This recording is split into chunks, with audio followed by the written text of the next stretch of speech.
Good evening. My name is Małgorzata Jędrzejczyk. I'm a head of the program Exercising Modernity, run by the Pilecki-Institut in Berlin. And I have a big pleasure to inaugurate with you tonight a new series of lectures, events, discussion, exercising Eastern modernity, in which we would like to reflect on concept of East and West, but also to look on the history of Eastern Europe, but from the perspective and through the lens of architecture, art, and spatial changes. And I have a big pleasure to introduce to you our today's speaker, who is Professor Giedrė Jankevičiūtė.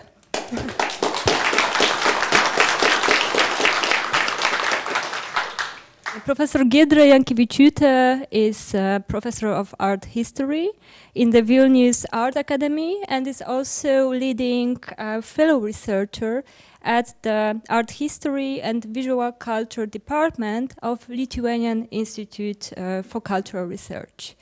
Giedrė Jankevičiūtė is also a curator, and among her recent curatorial projects is also exhibition with the title Vilnius, Wilno, Vilne, 1980-1948, One City, Many Stories, co-curated with Professor Andrzej Szczerski, and this exhibition will be soon presented first in Kraków, in the National Museum in Kraków, and then the exhibition will travel to Vilnius. So you would have two places where you would be able to visit the exhibition. And today's lecture will be very much based on the research made for the exhibition. And I look forward to both, to the exhibition and to the lecture. So without further ado, I give the floor to you, Giedrė, and thank you for coming, and thank you for being with us tonight in Berlin. Thank you for introduction. So, good evening. It's good to see you all here tonight. I'm really delighted to have this opportunity to present my research and the results of this research to you. And my thanks for this opportunity, first of all, goes to Małgorzata Jędrzejczyk from Pilecki-Institut and to Rasa Balčikonytė, cultural attaché of Lithuanian Embassy in Germany here in Berlin. So, I am very glad that Pilecki-Institut has started the series of lectures that are of particular importance for our part of Europe and its scholars, although the definition Eastern Europe and Eastern modernity could be debated, as it's from time to time on various occasions. Tonight, however, I would be inclined to accept this description as a purely technical one, based on a glance at a map. So I suggest that we welcome the opportunity to change our usual point of view given by this idea of a series of lectures. We all know how useful it is to have a distance, to be able to step back or to aside, to look at familiar things from a different angle, to embrace new context, to gain a broader field of vision, which changes the way we look at seemingly familiar, clear things. So I have no doubt that a look from Berlin to Eastern Europe will definitely be useful. I also hope to benefit from your comments and questions this evening. This is not to say that there is a lack of research on modernization, and by modernization I mean the entire 20th century of Central and Eastern Europe. The research exists and are increasing, diversifying. We have works not only written about individual countries or regions. For instance, here we see two examples.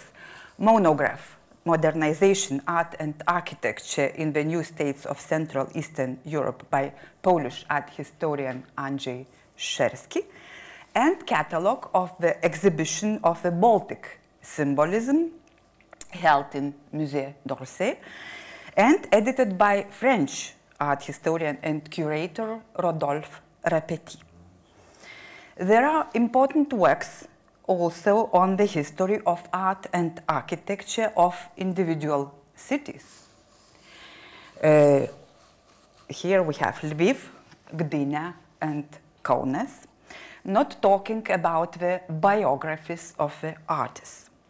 But it is precisely this thickening context that opens up the white and gray patches of the history even more. Until they are colored in, there will be empty spaces in overall jigsaw puzzle. One of these spots is still interwar Vilnius. To clarify, I am not referring to political history, but to an articulated, coherent narrative of architecture and art of interwar Vilnius, as well as the hitherto almost completely unexplored architecture and art of the period of the Second World War and early post-war Vilnius.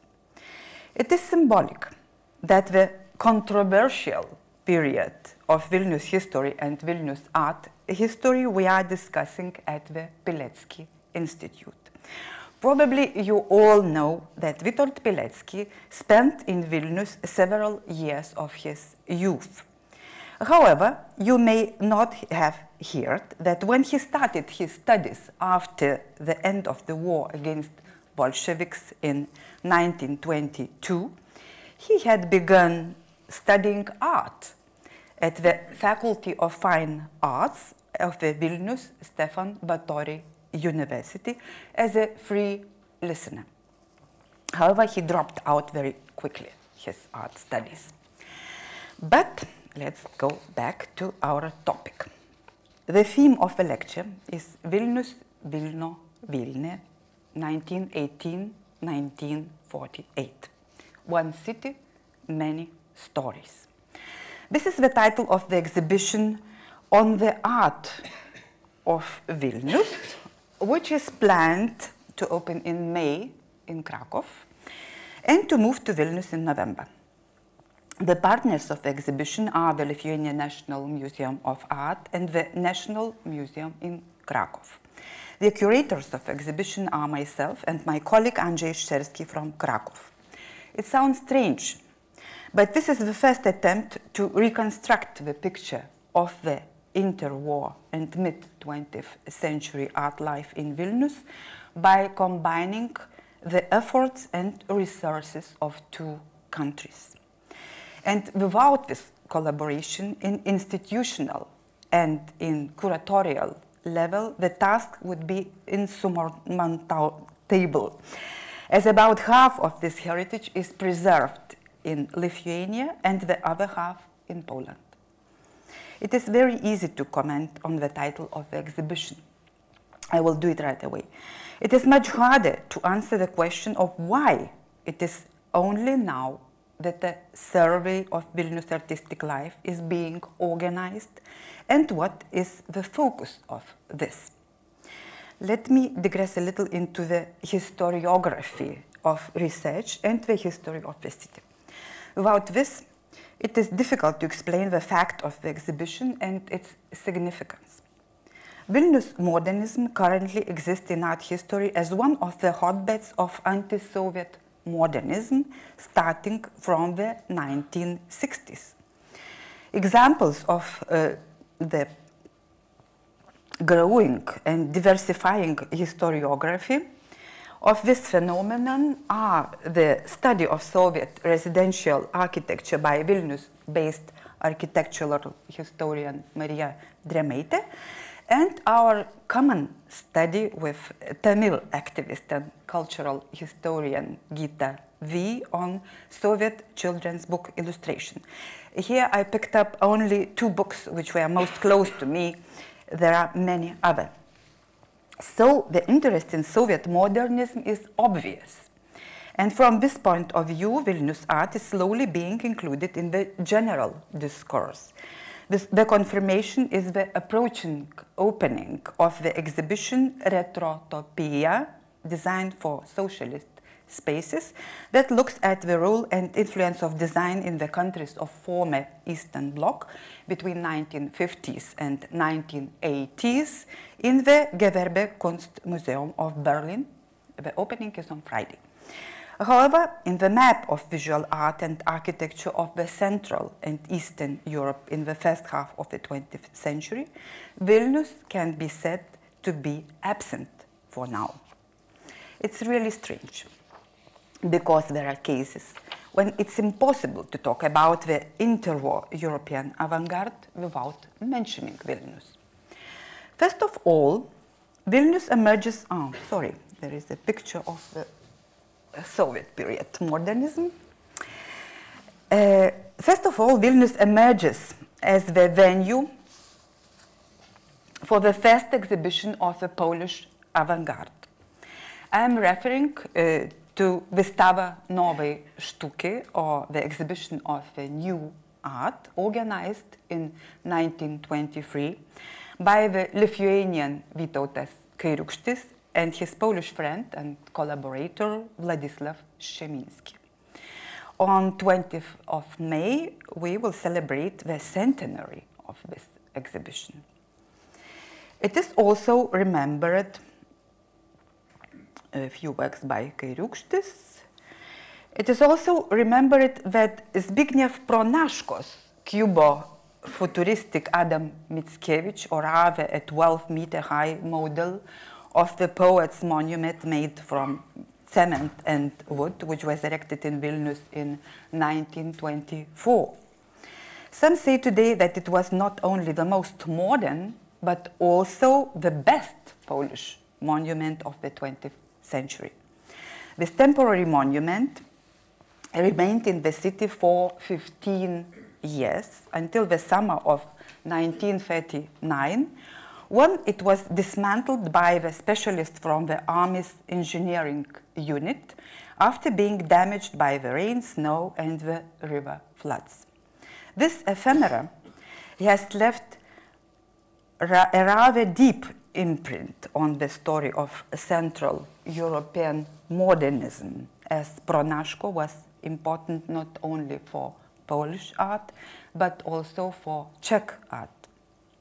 The smoldering interest in the monument was revived in 2019, when the idea of finally realizing Pronaszko's idea and erecting his Mickiewicz next to Centenary Hall, Hala Stulecia, was raised in Wrocław. A visualization was drawn up, a lively debate took place, and a number of articles appeared in the press and on internet portals. But further work stalled. In 2021, a 1:2 scale version of the model was produced by the Vilnius Museum. On the occasion of the museum's exhibition, Unrealized Projects of Vilnius in the 20th century, Mickiewicz in synthetic resin was erected in front of the city hall in the Old Town, and in 2022, on the occasion of the Year of Polish Romanticism, it was moved in front of the nearby Polish Institute. The model is now awaiting its journey to Krakow. It will be on display at the exhibition Vilnius, Vilne, 1918-1948, in front of the National Museum of Krakow. Incidentally, Pronaszko himself in 1950s has donated a small plaster model of the Mickiewicz monument to this museum. The future meeting in Krakow of two models of the monument is therefore highly symbolic, as it happens after 99 years of the birth of this really outstanding artwork. Among the artifacts that inscribe Vilnius in the history of regional or even European modernism, the album Ein Ghetto in Osten Įdišėgas in Vilna, Įdišėgas in Vilne. There is also English Hebrew version of the book by photographer Moshe Vorobeichik or Moy Ver must be added.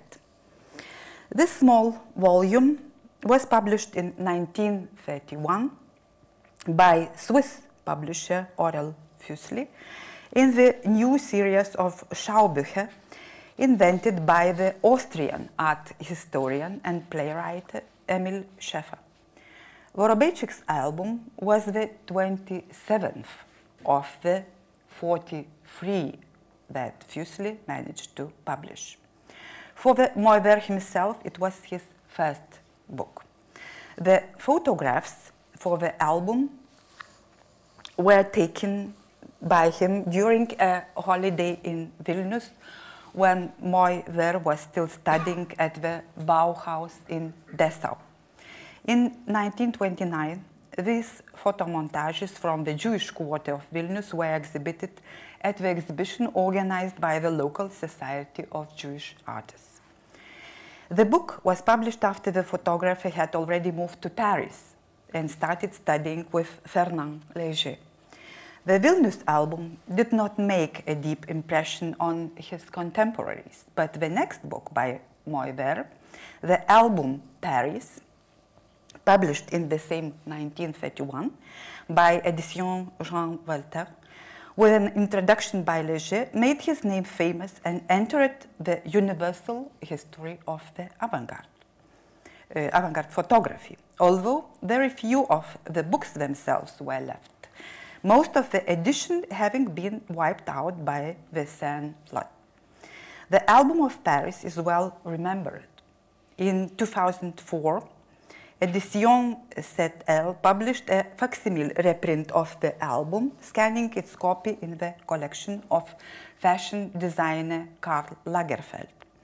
The volume was produced by Steidl in a limited print run of 1,000 copies. Both the Vilnius and Paris albums, together with their preparatory material, as well as other Moyver photographs, posters, and memorabilia, will be on display at the Centre Pompidou in Paris from 12 April this year. And the exhibition is scheduled to be moved from the Pompidou to the City Museum in Warsaw in September. So we have at least 3 internationally renowned events and artifacts in the history of modernism that are linked to Vilnius. Of course, you may immediately ask, how representative are they? How typical to the artistic life of the city? What do they say about it? But before that, I want to remind you of what I said at the beginning. There is no comprehensive reconstruction of interwar art in Vilnius, so the context for assessing the avant-garde breakthroughs is not sufficient. So at first we should ask, why has there been no attempt to delve deeper into the artistic processes and context that generated these 3 interesting artifacts? What has hindered the study of the cultural history of Vilnius? What has made such a study problematic and perhaps still does? Well, to make the answer clearer, we should recall a few facts about the history of Vilnius. I apologize if I am repeating things that are familiar to you. Vilnius is a multi-ethnic city on the borderlands. Hence, the 3 Lithuanian, Polish, and Jewish or Yiddish versions of the city's name in the exhibition title and also its subtitle, One City, Many Stories. Vilnius is a city between East and West, between the Russian world and Western civilization. In this respect, it is similar to Lviv, although there are attempts to compare it with Trieste as well. Vilnius' specific geopolitical and demographic position has led to a tense, changing, often very dramatic history in various periods, especially in the 20th century. As many researchers have written, during the first half of the 20th century, Vilnius residents changed their passports and citizenship at least 6 times without leaving their homes. After the end of the First World War and the collapse of the European empires, fighting broke out over Vilnius, which had belonged to the Russian Empire after the third partition of the Polish-Lithuanian Commonwealth in 1795. The two main contenders for the city were, of course, the two neighboring states, Poland and Lithuania, which has just declared independence. For the Poles, Vilnius was one of the cradles of their culture. For the Lithuanians, it was the unquestioned historical capital of the newly independent Lithuanian state. The nature of the struggle is well illustrated by three works of art, which I'd like to show you. These are two very harsh anti-Polish posters by Lithuanian artist Petras Rimša, calling for an armed struggle against the Polish army. One does so with the image and text of a Polish landlord, the other with a duel between the heraldic symbols of Lithuania, the knight, and Poland, the crowned white eagle. The opposite side is represented by the painting Pilsudski at Vilnius, Vilna, or the taking of Vilna in 1919 by the Polish artist Ludomir Slędziński from Vilnius, painted in 1927. That means 8 years after the event. Contemporaries accepted the painting in different ways, just as we do now. Some liked it, others ridiculed it, thought it was too theatrical, declarative, even cartoonish. However, the fact remains that it adorned Pilsudski's office in the Chief Inspectorate of the Armed Forces in Warsaw for many years, and is now in the collection of the National Museum in Warsaw. In fact, it was taken out of the depository and displayed in an exhibition, probably for the first time, at the National Museum of Warsaw only in 2018, on the occasion of the centenary of independence. The Pilsudski depicted in this painting does not resemble a serious hero, nor does he carry on the tradition of Polish rulers and knights. The dissonance between the content and the form of the painting also struck Pilsudski himself. His adjutant recalled that Pilsudski once commented to him, I quote, "Look, how beautiful my white gloves are in this painting. I don't think I've ever had such beautiful gloves in my life." End of quote. But the painting must have been important to him because he hung it in his room and looked at it often. These are the works that will be used to begin our story of interwar Vilnius art. They will be exhibited in the section The Struggle for the City. By the way, Slędziński's canvas was painted in Vilnius, where the artist lived and worked in 20s and 30s, but this will be the first time it will be back to its native city and shown to Lithuanian viewers.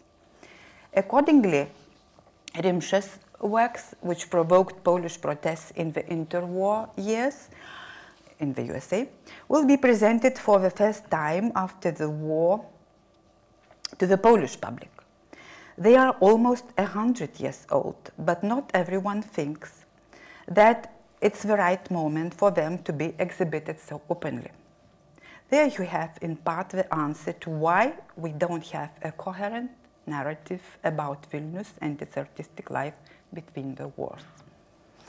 The struggle between Lithuanians and Poles for the city ended with the incorporation of Vilnius into Poland in March 1922, to which Lithuania responded by refusing any cooperation with Poland. Diplomatic relations were re-established only after the ultimatum from Józef Beck, the Polish foreign minister, in 1938, and territorially Lithuania regained Vilnius from the Soviets in autumn 1939 in exchange for military bases throughout the country.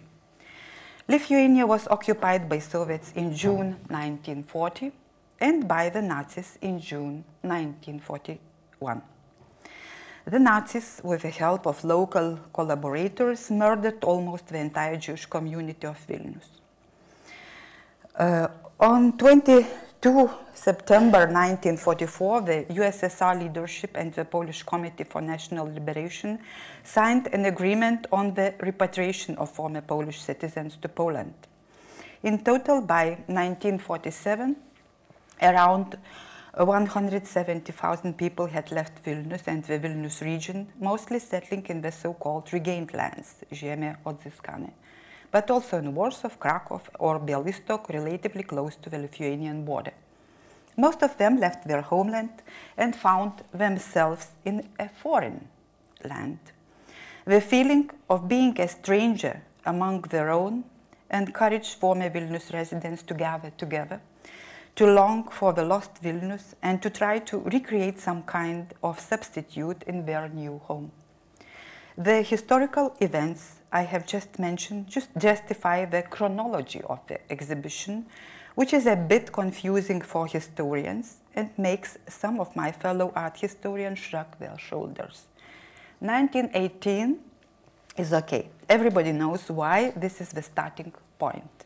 But 1948, why? As far as the genesis of classical modernism is concerned, it is common to associate the end of the phase that began in 1918 with the outbreak of the Second World War. However, in the case of Vilnius, this is not appropriate.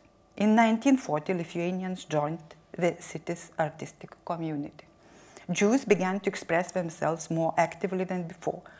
Poles and Lithuanians established contacts and started joint projects. Some of them were realized during early 1940s, during Nazi occupation.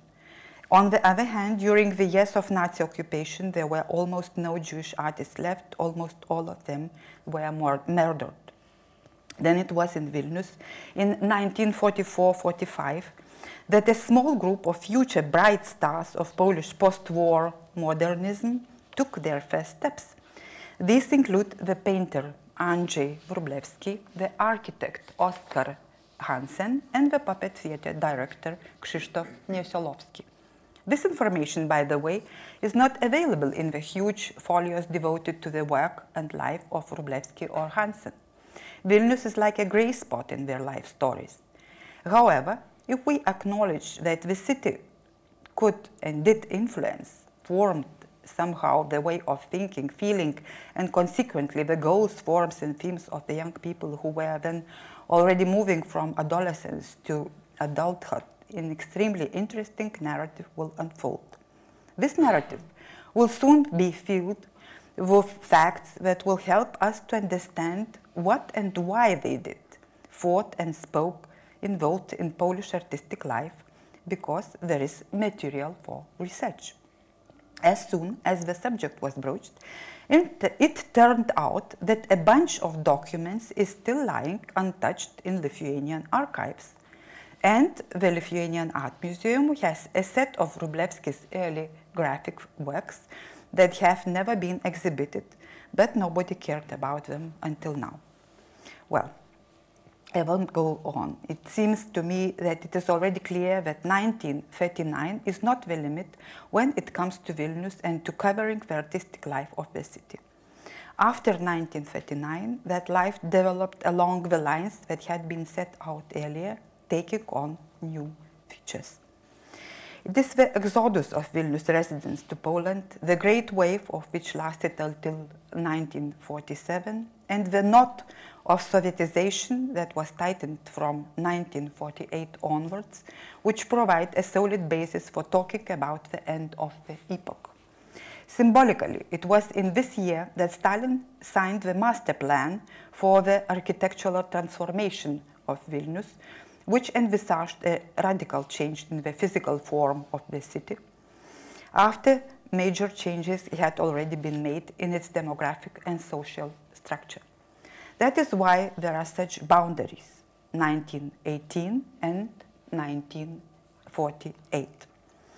All the dramatic and tragic events mentioned and not mentioned here left deep scars, many complex problems that have been passed on to the new generations and have led, for example, to, among other things, the long-lasting exclusion of the Holocaust and the history of Jews from the collective narrative of Vilnius. On the other hand, the history of Vilnius has been deformed by the tension between Poles and Lithuanians, which some people still find it convenient to stir up from time to time today. The burden of the problems, together with the attempt to pretend that it does not exist, has not only distorted the history of Vilnius, but has also led to many omissions and has divided the artistic heritage between Poland and Lithuania, thus further complicating research. The Lithuanians looked for manifestations of their own culture in Vilnius. The Poles explored their own heritage, not caring that the Polish art and artistic life of Vilnius did not give a complete picture of the whole. There was no one to study the Jewish and Belarusian heritage for years, so no one studied it. The situation began to change only after the collapse of the communist bloc, but also not immediately, because at the end of the 20th century and in the first decade of the 21st century, there were more important problems than the study of the art and architecture of interwar Vilnius. Thus, the need to deconstruct the artistic life of Polish Vilnius was relatively recent. It is gaining force and gives increasing impetus to research and to the publication of its results, first and foremost, of course, in the form of exhibitions. What do we have? What has been done? The history of artist organizations and education in Vilnius is fairly well known. Pioneering works in this respect are Józef Poklewski's monographs Polskie życie artystyczne w międzywojennym Wilnie, published in 1994, and an excellent book by Dariusz Konstantynów, Wileńskie Towarzystwo Artystów Plastyków, published in 2006.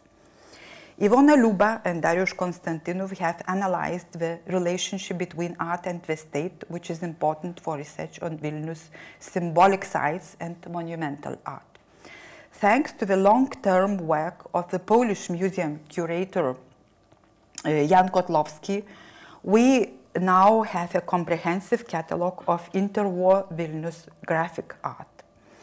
His research is complemented by Ilona Mažeikienė from the Lithuanian National Museum of Art.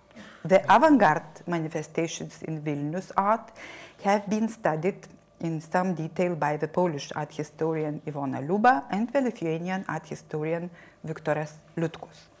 Irena Kosowska, Katarzyna Nowakowska-Sito, Izabela Suchocka, Dariusz Konstantynów, and others have included Vilnius artists in the international neo-traditionalist current, while Piotr Rybson has drawn attention to Vilnius graphic design, at the same time opening up a layer of the Art Deco heritage that had been ignored until then. The life of Jewish art in Vilnius is revealing its richness and character due to the attempts of Lithuanian art historians, and the work and activities of Vilnius women artists have attracted particular attention in the last few years. In the last decade, research on the urban history of Vilnius, its cultural life, and the figures of this life, including artists, had expanded considerably with exhibition, catalogues of exhibition, and several monographs of artists. In other words, the totality of the research has reached such an extent that it has allowed us with Andrzej Szczerski to start a reconstruction of the whole picture without worrying about the lack of factual knowledge. The impulse to organize such an exhibition was given to us by the exhibition Invisible Vilnius, Shapes of the Interwar Art and Architecture, curated by Algė Andriulytė, Rasa Butvilaitė, and Ilona Mažeikienė, which took place in the summer of 2018 in Vilnius, and by the conference held in the context of this exhibition, where both Lithuanian and Polish art historians shared the results of their research. The exhibition featured artifacts exclusively stored in Lithuanian memory institutions. This was a reminder of what seems to be obvious to everyone. Reconstruction will always be partial, incomplete, and impoverished unless we combine the resources of both Lithuania and Poland into the whole. easy to say, but how to do? For those with at least some curatorial experience, there is no need to explain that any international exhibition is not without its challenges. And if the heirs of the contested heritage try working together, the problems sometimes are magnified. We probably wouldn't have done anything if Andrzej wasn't an insider in the Polish museum field and I was similar in the Lithuanian field. We didn't want a political exhibition, but we also didn't want to pretend that there were no political tensions when they were changing and marking the history of Vilnius until the end of the 20th century. I really hope that we have succeeded in making the narrative about the image of the city, its daily life and artists who depicted this life and also dreamed their dreams dominate the exhibition. But I hope at the same time that it would also show the collisions that have affected the lives of all citizens of Vilnius, the artists among them, and their artistic work. The three largest segments of the exhibition are, first of all, the hall dedicated to the image of Vilnius.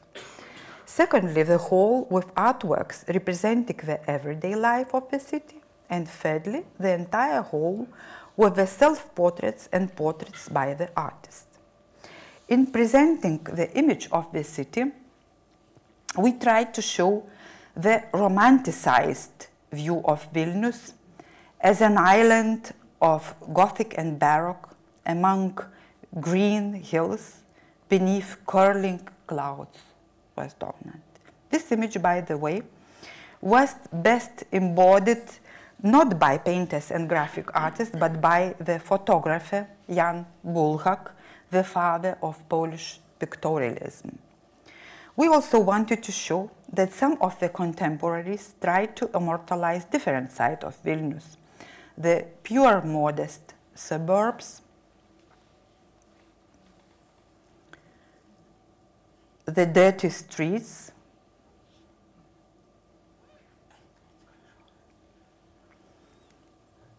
the slums,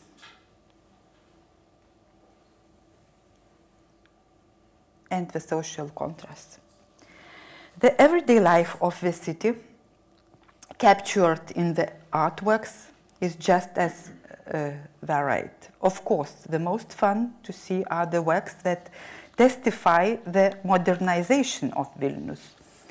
Although it must be admitted that all of them are either embellished, idealized, or have the characteristics of the futuristic vision, conveying not a picture of reality, but a vision born in artist's mind. The search for signs of everyday life has allowed us to open up a layer of visual heritage that had not previously been interesting to the researchers. A gallery of urban types created jointly by painters, graphic artists, and of course photographers. These are people from different social strata, age groups, professions, and backgrounds, whose faces we have not seen in the exhibition hall before. They are new to us. And the faces of artists.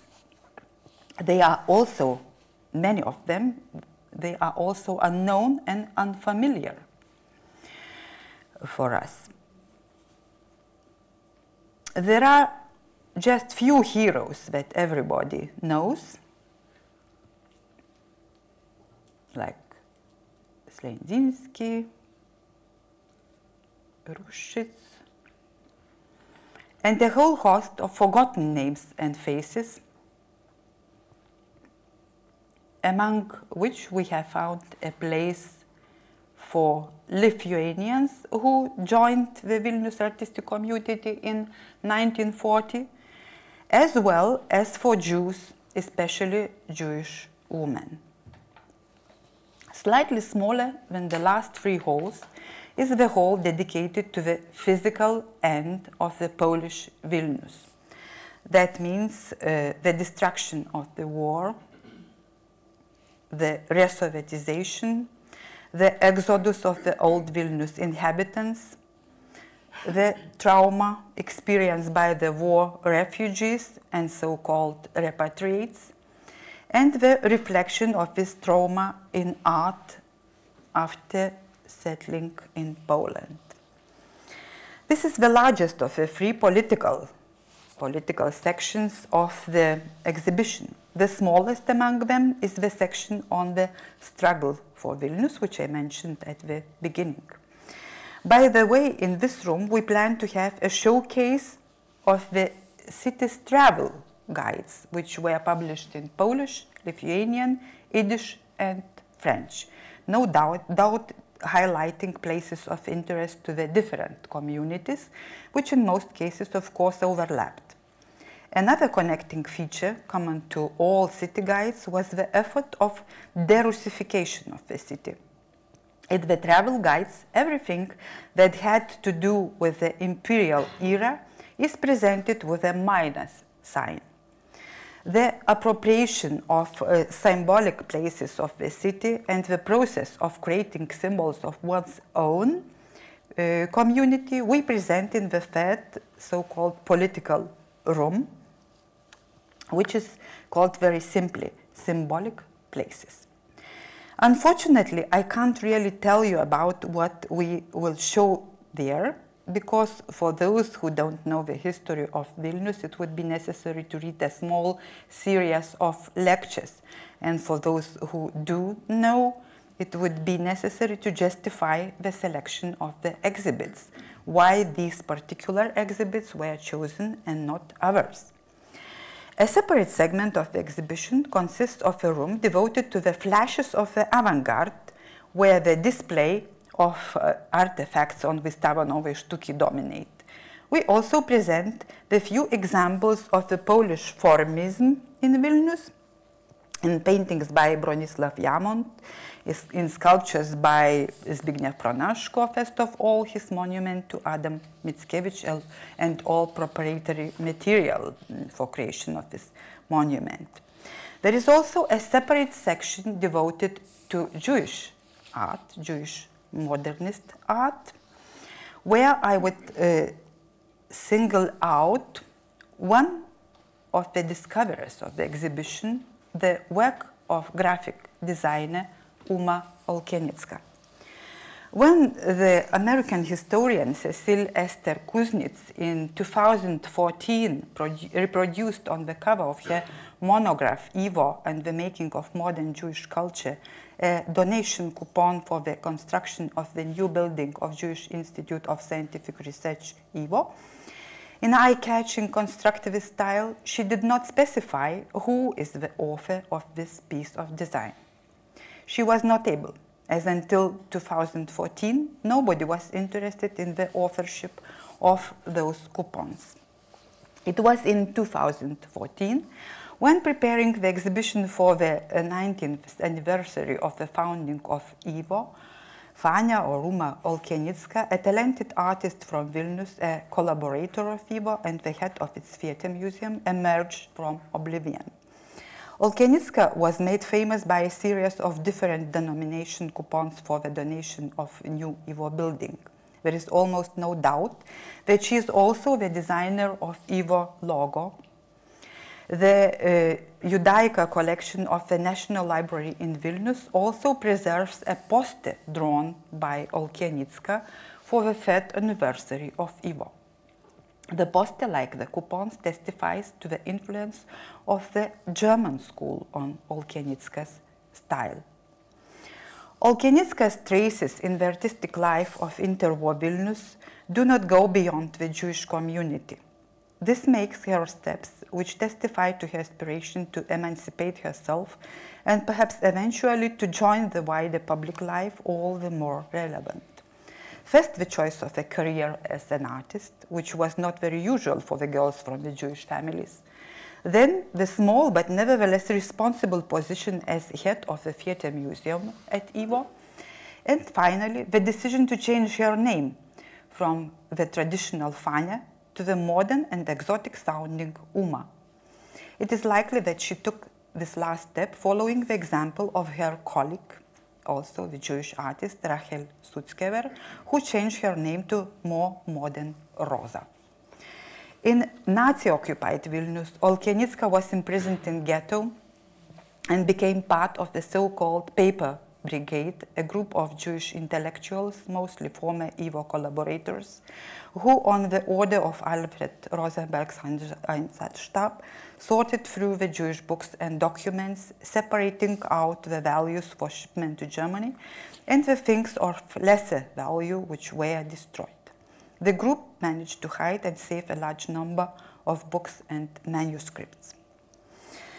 There were more than a few such discoveries in the process of preparing the exhibition. For example, I could mention the case of the Belarusian artist Yusef or Jazep Horit, who makes it possible to talk about the links between Vilnius and Paris, the travels of Parisian Art Deco to Vilnius and the impact it had on the taste of the city's inhabitants and therefore on the modernization of the city's culture.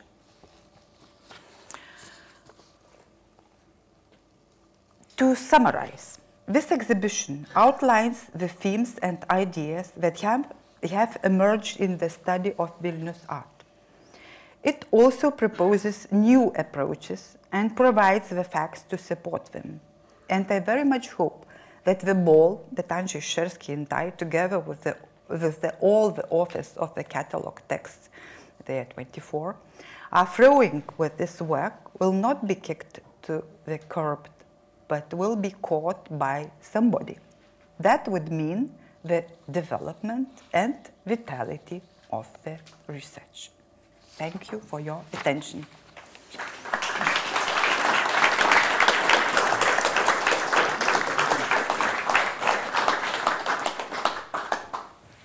Thank you, Giedrė, for this insight into your research imagination, but also into cultural practice, and the insight into this multi-layered cultural history of the city.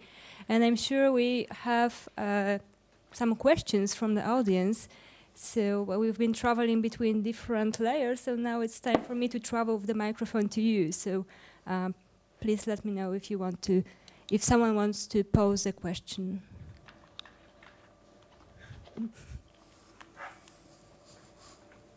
Yes. Thank you.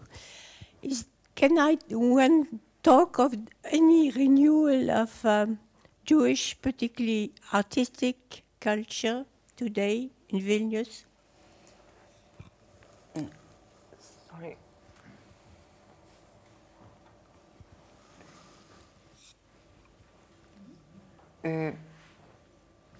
I'm not sure if I understand your question in the right... Is there any renewal of Jewish, you mean the contemporary? Yes.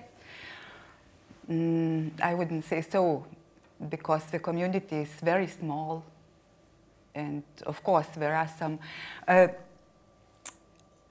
there are very interesting historical research, which but the researchers are mainly Lithuanians, not Jewish people. There are quite a lot young Lithuanian, mainly historians, who are learning Yiddish, and they started a really big work, because probably you know that the Ivo archive, this part which was saved and left in Vilnius, it was abandoned for the many years, and only now the research work started, the proper research work started. So, yes and no. We don't have contemporary Jewish culture in Vilnius, but we have the renaissance of the research work on the heritage. Yes. Is there any other question? Okay. In the meanwhile, I would like to ask, what is the kind of contemporary way of dealing among not professionals, but I mean the citizens of the city, like dealing with this multi-layered history and this concept of multi-ethnical Vilnius and multicultural Vilnius of the period? Is there any like a movement of trying to bring this kind of knowledge and awareness into the fore? The interest for the interwar and interwar, the Polish Vilnius culture is growing. It's really very well visible, and we see that many people are studying Vilnius cultural life, interwar period cultural life, architecture. We have a lot of new publications, but of course there is some kind of inertia, which doesn't allow, especially to older generation, for instance, for the museum curators to open the deposits of the museums. So again, we are in the transition, we're living the transition moment. The interest is really big, but the movement is a bit slow. But it's going forward. Yes. I am optimistic about the future of the better understanding and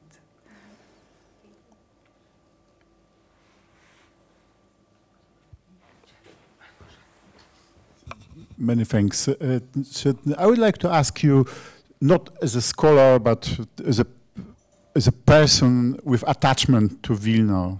And so what is your favorite part of this identity, or many identities you described, or maybe some favorite artist or favorite piece of Vilna, so you have personal attachment to? I will start from the last question of this. So for me, it was a discovery, really nice discovery, the works by Horit. I didn't knew his works before the books by Piotr Rybson. He was a colleague who showed me what do we have in front of us, and it's not possible to find any published text about the Art Deco in Vilnius. And there is no word about the Paris influence on the art of Vilnius. Everybody knows, art historians, the people who are interested in the art history of Vilnius, that Vilnius was a kind of the citadel of neoclassicism with Ludomir Slenzinski and his students, his followers. Of course, it's a very interesting part of our heritage, but sometimes it's a little bit boring. It's too monotonous. And so, of course, those new blinks of different worlds, they are really interesting. And of course, I like this freedom to join the heritage of Lithuanians, Poles, Belarusians, Germans who lived in, Jews who lived in Vilnius during this interwar period, and to talk about it as a whole of the cultural heritage and also as a image created by artists and left for us by artists of this city which existed many, many years ago. This richness and variety is really very important. It's a treasure, and we should discover this treasure, to have it for ourselves, to get it back. And of course, the problem is that we need to join the heritage which was divided between Lithuania and Poland. to bring works of art which are preserved in Lithuania to Poland and to show to the Polish public, and works which are kept in the Polish museums and memory institutions. We need to show the originals also to Lithuanian viewers.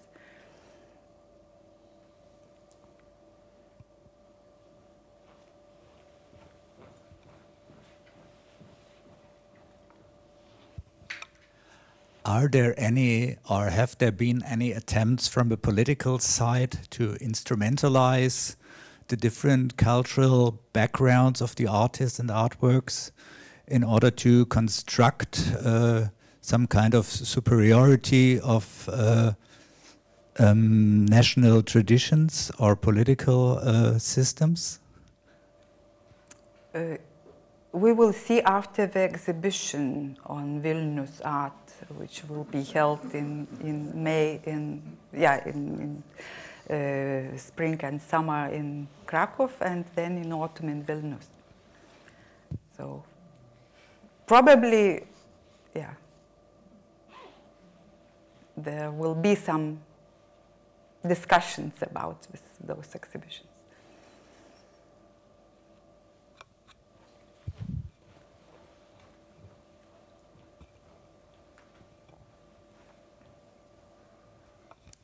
Thank you so much for your lecture, and I'm anticipating the exhibition with a huge joy. I myself come from Krakow, and as a kid from Krakow, I loved Krakow so much that I couldn't imagine living in another city until I visited Vilnius with a school trip at the age of 13.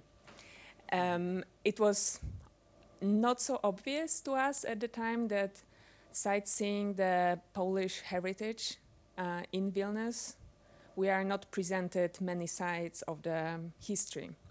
And that's another reason why I'm so happy about the upcoming exhibition and your collaboration. And it's, my question is how you avoid getting, if I understood right your thought in the lecture, how you avoid the conflict, and how do you think it's possible to present to the Polish audience the other side of the story of the city, that it's, for a lot of Poles, Vilnius is a Polish city that got lost outside of its borders at some point?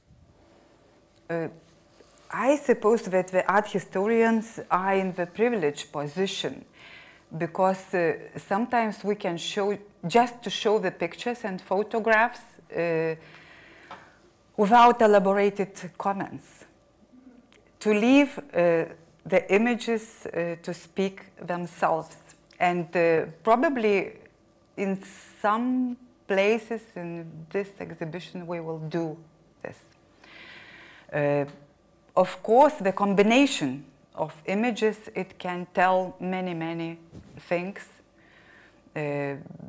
quite unpleasant for some people, maybe unpleasant things, for other people the true, which they want to know. And as I told, we will have this small chapter devoted to the struggle for Vilnius, but it's obvious for everybody. I suppose that the more complicated place will be, part of the exhibition will be the room devoted to the symbolic places. The fight for the symbols, because some of those symbols were common symbols, both for Lithuanian and Polish, maybe also for Belarusian community, for instance, Ostra Brama. And the shape of the chapel was changed several times. It was politicized very strongly. There were various projects of building the national monuments in Vilnius. Some of them remain until our days as a mausoleum of Pilsudski's heart, yes. It was untouched. There were a lot of conflicts around the monument, but the monument is still standing.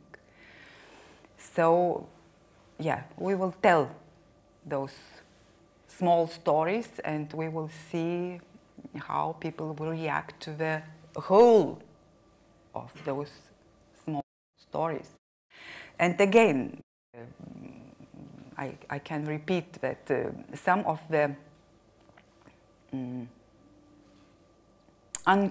politically incorrect art pieces, they're quite old.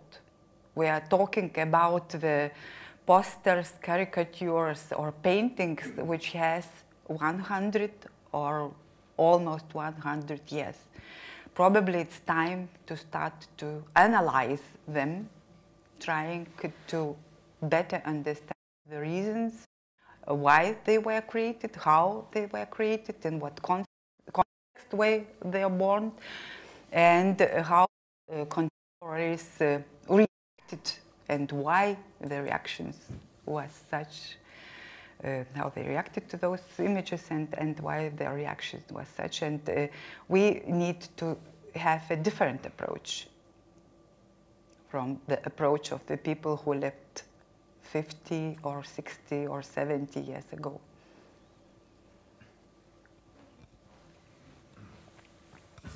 I have a question beyond Vilnius.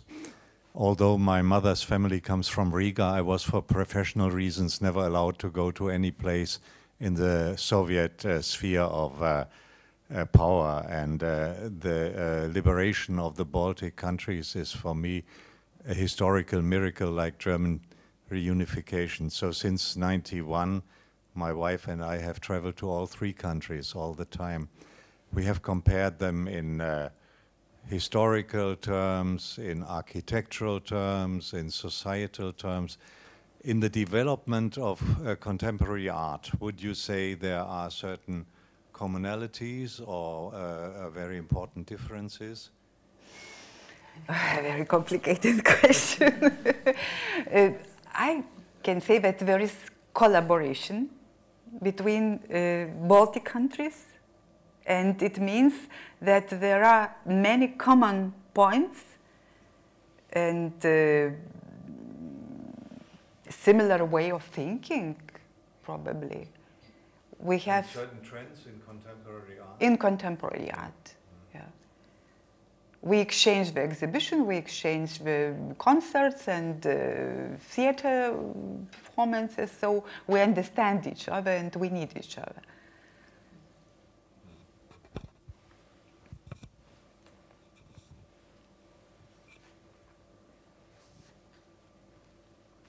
Was it the last question? No. Thank you very much for your presentation. I wonder if we could also pan out a bit to the public in Lithuania today. To what extent would you say there's a willingness to embrace this diversity of historical identity in the cultural sphere? I was only in Vilnius once, and I know it's changed dramatically in the last 30 years.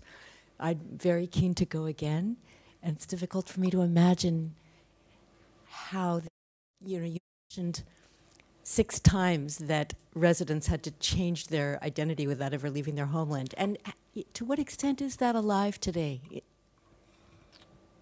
This sense of plurality, I guess. Mm-hmm.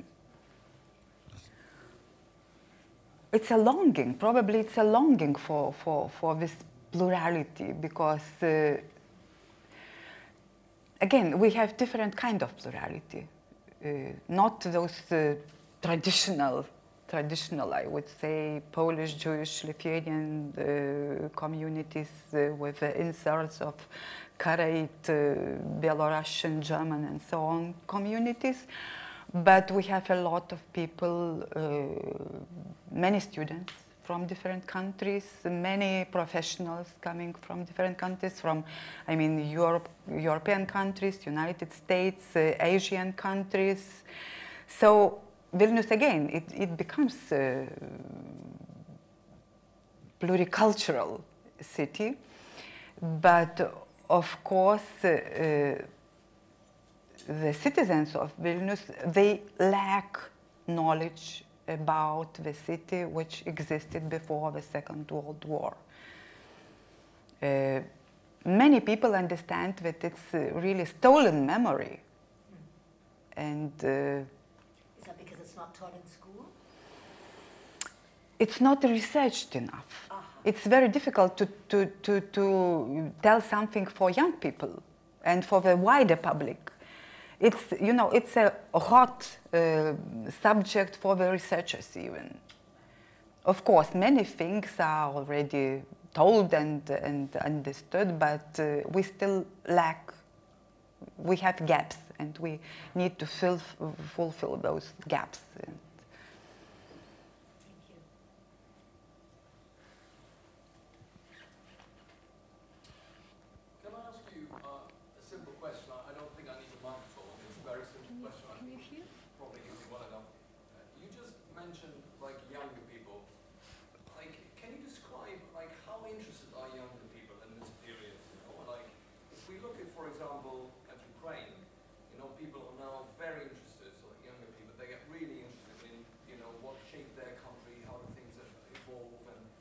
What's it like in Lithuania? I mean, especially like looking at Lithuanian identity, you know? Is there a strong interest in how that country evolved in the last century?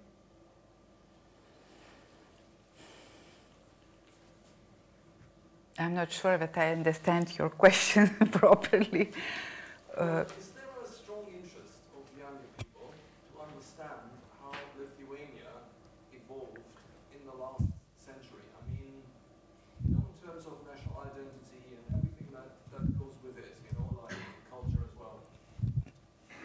Yeah, if we are talking about the academic community, yes. And the wider community? Wider community, it depends. It depends as everywhere. But from my point of view, this interest is growing. It's growing and widening. And for instance, 10 years ago, we can hardly find any historical publication on the internet portals. There were no cultural programs in TV on those subjects, I mean. And now we have plenty of them. So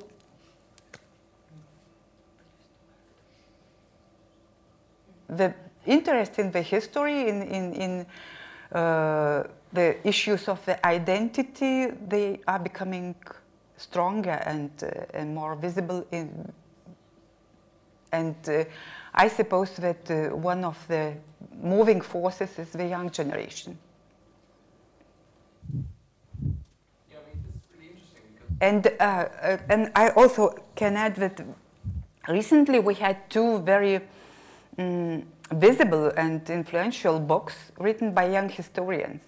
One of those books is about the 1940s, just 1 year in the history of Lithuania, and it was extremely popular. So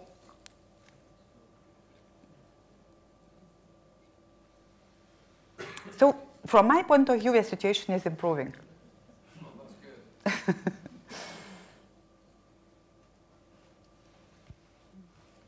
So I think it's time to close today's event.